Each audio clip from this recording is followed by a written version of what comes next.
बिस्मिल्लाहिर्रहमानिर्रहीम। अस्सलाम वालेकुम व्यूवर्स, आप देख रहे हैं डाइनिंग। डेली हम नित नए खाने बनाते हैं, लेकिन अगर किसी दिन ऐसा हो कि गैस ना हो तो बहुत टेंशन होती है। जनाब, आज हम हीट ऑन किए बगैर यानी गैस के बगैर मजेदार सा खाना बना रहे हैं। ये देखिए जनाब, गैस की आवाज तो आ रही है लेकिन बिल्कुल शोला नहीं चल रहा। रेसिपी पसंद आई तो चैनल को सब्सक्राइब कर दे, बेल आइकन को ऑल पे कर देने से आपको वीडियो का नोटिफिकेशन सबसे पहले फ्री में मिल जाएगा। बिस्मिल्लाहिर्रहमानिर्रहीम जी, रेसिपी को शुरू करते हैं। आलू आधा किलो से थोड़े से ज्यादा इन्हें अच्छी तरह से धो के छिलका उतार लेते हैं। आलू को जल्दी गलाने के लिए बारीक काटना बहुत जरूरी है। सो आसानी के लिए हम इस तरह से कटर का इस्तेमाल कर रहे हैं। इसका ब्लेड बहुत तेज होता है, आपके हाथ पे चोट भी लग सकती है। सो लास्ट वाले पीस को ना काटें। जल्दी थी कि आज ही वीडियो बना के अपलोड भी करनी है। ओहो, मेरा भी कट लग गया। आलू को बड़े प्लेटर में निकाल लेते हैं। नेक्स्ट हम इसके लिए प्याज को चॉप कर लेते हैं। ये तकरीबन 5 खाने वाले चम्मच हम इस्तेमाल कर रहे हैं। नमक लेवल करके 1 चाय की चम्मच बिल्कुल मुनासिब रहेगा। कसूरी मेथी 1 खाने वाला चम्मच भर के लिया है।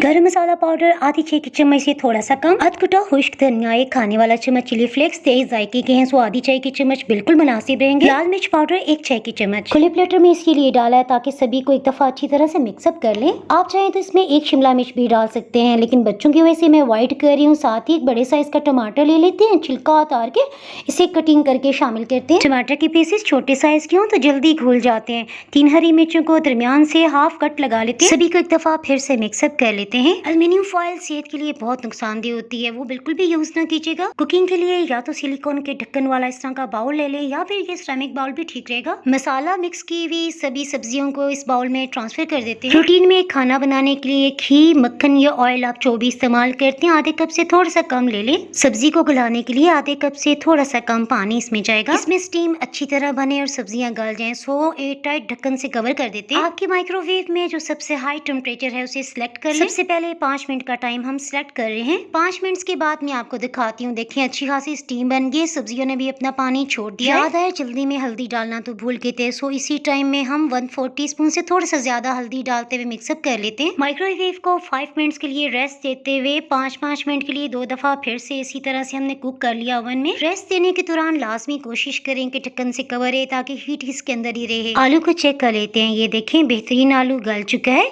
अब इसमें जो आपको पानी या ऑयल नजर आ रहा है, इसे खुश्क करने के लिए हमने क्या प्रोसीजर इस्तेमाल किया ये मैं भी आपको दिखाती हूँ। दोबारा माइक्रोवेव में रखने से पहले मुट्ठी भर के हरा धनिया इसमें डाल दिया है। सब्जी में मौजूद शोरबे को खत्म करने के लिए अब इसे ढक्कन से कवर नहीं करना, माइक्रोवेव में रखते हुए 5 मिनट का लाजमी गैप देते हुए 2 दफा इसे दोबारा से कुक कर लेते हैं। 5-5 मिनट के लिए 2 दफा हमने जो माइक्रोवेव किया ना बाहर ढक्कन के, इसमें से सभी पानी खत्म हो गया है और ऑयल अलग हो गया है। यकीन करें स्टोव पे आप जो भी खाना रूटीन में बनाते हैं ना, उससे ज्यादा ये टेस्टी बना है। डाइनिंग हॉल पे मजीद रवायती मजेदार रेसिपीज देखने के लिए चैनल को सब्सक्राइब करना बहुत जरूरी है। साथ में बेल आइकन को प्रेस कर देने से वीडियो अपलोड होते ही सबसे पहले आपको नोटिफिकेशन मिल जाएगा। इसके अलावा डाइनिंग हॉल को आप फेसबुक, इंस्टाग्राम पे भी फॉलो कर सकते हैं।